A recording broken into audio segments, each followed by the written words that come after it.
C'était lors de ma séparation. On s'est séparés pour violence conjugale.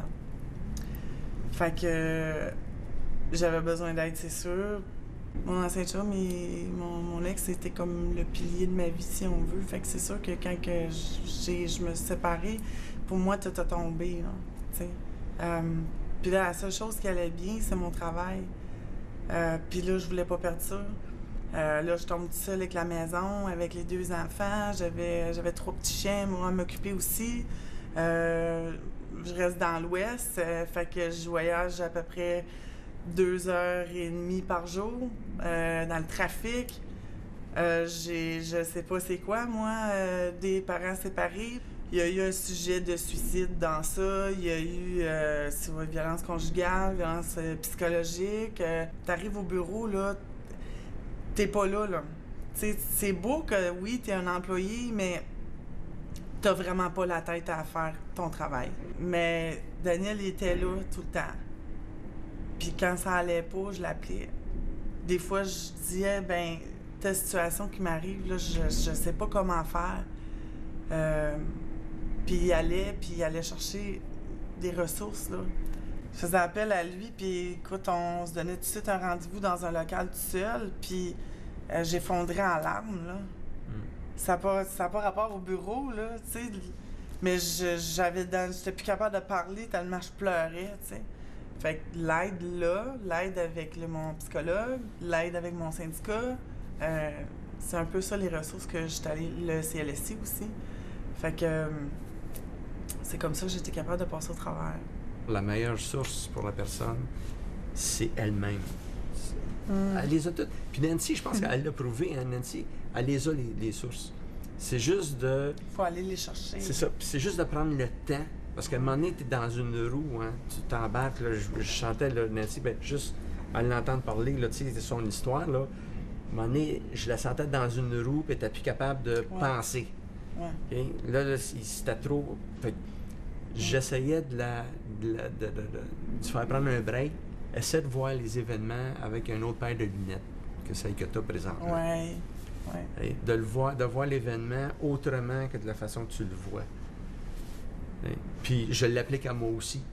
Et c'est un peu ça qui me permet de mieux vivre ces événements-là ou de ne pas les prendre personnels. C'est que j'ai un rôle à jouer comme délégué social. Je suis pas là comme un sauveur. Je suis là pour accompagner, puis donner des conseils, diriger la personne vers une source. À chaque fois que j'ai fait appel au réseau, j'ai eu de l'aide de mon côté. Je pense que ça n'a jamais arrivé une seule fois que j'avais un problème ou que j'avais une question, puis qu'il me donnait pas la réponse, là. Des fois, ça arrivait, ça, je suis pas sûre, je vais m'informer. Puis je sais que, gars, ça fait 2 jours que j'ai posé la question ou que j'ai envoyé un courriel, puis j'ai pas eu la réponse en cours. Je sais qu'il va me revenir avec la réponse.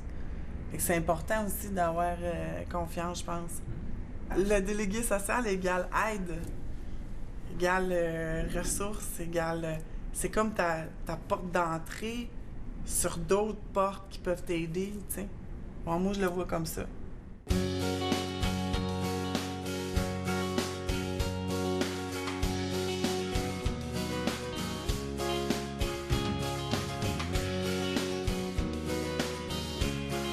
Notre convention collective est venue à échéance le 31 décembre 2009. Alors, on a commencé à faire l'exercice de la négociation. Il y a eu un changement de direction. Ça a changé un petit peu l'allure des négociations. Puis après ça, ça s'est vraiment beaucoup dégradé jusqu'au stade qu'il a fallu faire une grève. Puis à un moment donné, quand ça s'est intensifié, on est sorti 1 ou 2 journées. Ensuite, on a eu un lock-out de l'employeur. C'était une première dans les secteurs parapublics qu'on s'est fait dire. Alors, on a eu un lock-out de 2 jours. Puis après ça, on est retombé en grève. Puis tranquillement, pas vite, c'était drôle parce que c'était pas drôle, mais ça faisait comme une paye de 4 jours, une paye de 3 jours, une paye de 2 jours, une paye d'1 jour. Puis là, on s'est dit, c'est sûr qu'on va se rendre à 0. Fait que la grève aura duré à peu près 10 semaines là, cet été, en tout et partout, dont 7 semaines avec aucun revenu qui est rentré. Il y a eu un gros appel à l'aide de quelqu'un qui disait « Moi, je suis pas capable de payer mon loyer. » puis je vais perdre mon logement. Dans mes messages privés, je me suis mis à recevoir plein de courriels de gens. Bien, moi aussi, j'ai besoin d'aide. Moi aussi, ça va pas du tout. Moi non plus, je suis pas capable d'arriver. C'est sûr là, que dans tout ça, moi, dans ma vie, j'aurais jamais pensé à appeler une banque pour avoir de l'aide, sans offense. Là. Il n'y a pas de problème. Il n'y a pas de problème. Fait que nous, on est allés par la voie des groupes communautaires, puis ça. C'est Louise puis Marc qui, ensemble, se sont parlé, puis on dit « Oui, mais Joanne Jobin, elle travaille à la Banque Laurentienne, puis elle aussi est syndiquée au SEPB Québec. On n'est pas dans la même section locale, mais on est dans la même famille, là, si on veut. C'est ça, on est syndicats. Fait que Louise et Marc ont eu l'idée de dire « Mais peut-être qu'avec le programme Complicité, ils pourraient faire quelque chose à la Banque Laurentienne. » Puis c'est eux, ça, ils m'en avaient pas parlé, fait que c'est eux qui ont pris contact avec Joanne pour parler de notre grève. Mon premier réflexe, c'était de dire, c'est bien beau, oui, je pense qu'on peut faire quelque chose, mais je voulais m'assurer surtout que la banque allait embarquer là-dedans.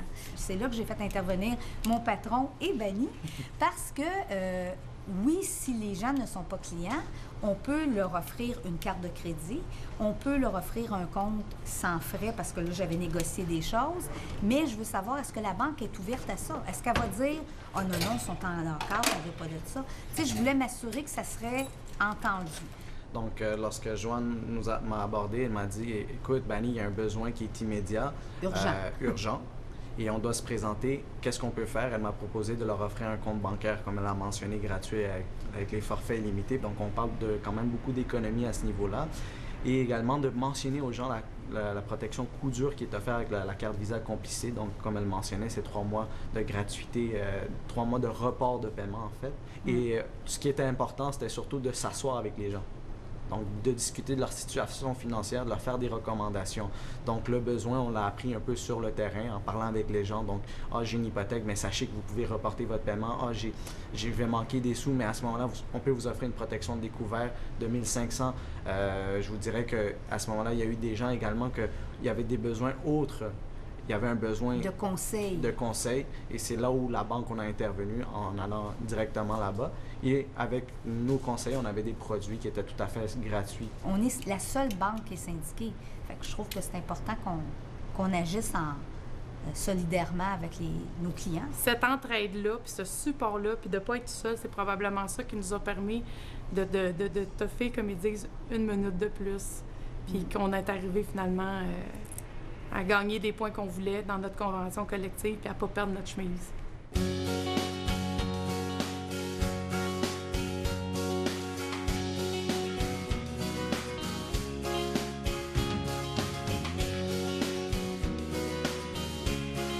J'ai connu une séparation.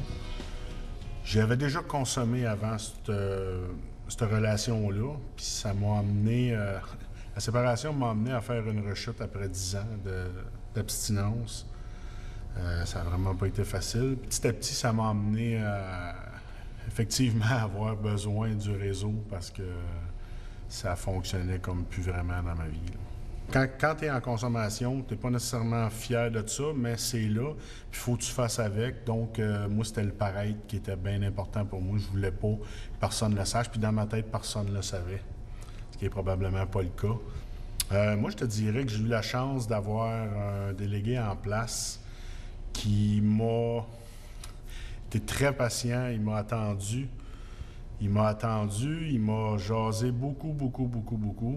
Puis c'est ce qui a fait que tranquillement, je me suis ouvert petit peu par petit peu.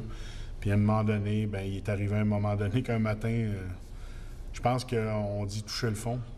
Je pense que dans mon cas, ça s'est passé un matin vers 8h30, je me rappelle à peu près de l'heure encore. Là. Puis ce matin-là, je suis allé m'asseoir dans le bureau, puis je pense que j'avais un petit peu la mort écrite d'en face. J'avais vraiment... ma déchéance, j'étais rendu plus que ça, là, je pense que ça n'aurait pas bien été après. Là. Puis je suis content d'avoir été m'asseoir dans le bureau ce matin-là, parce que cette personne-là était là pour m'accueillir aussi. Édouard, j'y en dois toute une. Je pense que... Il m'a pas mal... moi, je peux dire qu'il m'a sauvé la vie. Dans mon cas, à moi, c'était vraiment pas facile l'an dernier, mais vraiment, là, j'ai été mis en confiance. Puis ce matin-là, bien, quand moi, j'étais plus capable, j'avais donné tout ce que je pouvais, bien, Édouard était là, puis il m'a accueilli là-dedans, puis ça a été vite. Le processus s'est enclenché très vite. Ça faisait plusieurs semaines, peut-être même plusieurs mois que je l'attendais. Puis ce matin-là, il est venu s'asseoir dans le bureau puis il a dit « J'en peux plus ». J'ai dit « T'es sûr? » Il a dit « Ça va aller vite ». Puis ça a été très, très vite. Puis regarde, depuis ce temps-là, il n'a vraiment pas perdu son temps, il n'a vraiment pas... il est allé en vitesse grand V là-dedans, puis après ça, même, il y a eu une ouverture. Puis aujourd'hui, il est capable d'aider les autres par ce cheminement-là qu'il a fait, par ce choix-là qu'il a fait ce matin-là. Ça a été vite. Nous autres, l'accès pour des maisons de thérapie, ça va assez rapidement si la personne est décidée. Puis je pense que dans le cas d'Éric, ça a pris 2 jours, puis il était plus avec nous autres, puis il travaillait sur lui. Fait que c'est ça que je veux dire. Et c'est important que ce soit vite aussi. C'est super important. Quand la personne est décidée, c'est là qu'il faut que ça se fasse. Ben, tu sais, il fallait embarquer, le train était là, il fallait que j'embarque. Il n'y avait pas d'autre chose à faire, puis effectivement, ben regarde, c'est le meilleur move que j'ai pu faire dans ma vie, là, vraiment. Là. Moi, je suis pas là-dedans pour rien non plus. Là. Quand j'ai commencé là-dedans, j'aurais jamais cru en avoir besoin, et j'en ai eu besoin. Il y a 10 ans, j'ai été très malade il y a 10 ans, j'ai connu le cancer. Et puis le délégué social à l'époque que j'avais a su que j'avais la maladie avant ma propre famille. C'est quand même assez important. Ça peut aller jusque-là, le lien de confiance. Parce que j'étais plus à l'aise avec lui, ça ne m'intéressait pas. Mais ça peut aller jusque-là, c'est bien important. Puis moi aussi, je suis là-dedans, puis j'ai continué là-dedans après, parce que j'en ai eu de l'aide. Fait que c'est comme... C'est une roue qui tourne, là. Ça s'arrête pas, là. Ben, moi aussi, c'est de vouloir redonner un peu ce que j'avais eu, parce que je pense que, probablement, je vais me répéter, mais pour moi, ça a été décisif. Puis, tu sais, puis souvent, je vais avoir des commentaires des gens qui me disent « Ouais, mais c'est pas dur, c'est tout le temps du négatif que t'as, tu trouves pas ça difficile de faire ça? » Je dis, dans ce temps-là, ce que j'ai à répondre, c'est que juste une réussite, ça me donne le goût de continuer, puis je me dis « Bon, mais regarde, on n'est pas là pour rien, on sert à de quoi? » La prévention, c'est ça. C'est quand on a aidé des gens, souvent, ça va se savoir. La prévention, pour moi, c'est d'être connu puis d'être reconnu en milieu de travail. Et là, la prévention. Je ramène ça à moi, puis je me dis, dans ce temps-là, je n'aurais pas eu de délégué social, je ne sais vraiment pas ce qui serait arrivé avec moi. C'était pas rose ce qui se dessinait pour moi dans les mois à venir, avant que j'aille m'asseoir avec mon ami Édouard, puis il m'a accueilli là-dedans, puis pour moi, là, ça a été vraiment la grosse différence dans ma vie, avoir un délégué social qui était là pour m'écouter à ce moment-là.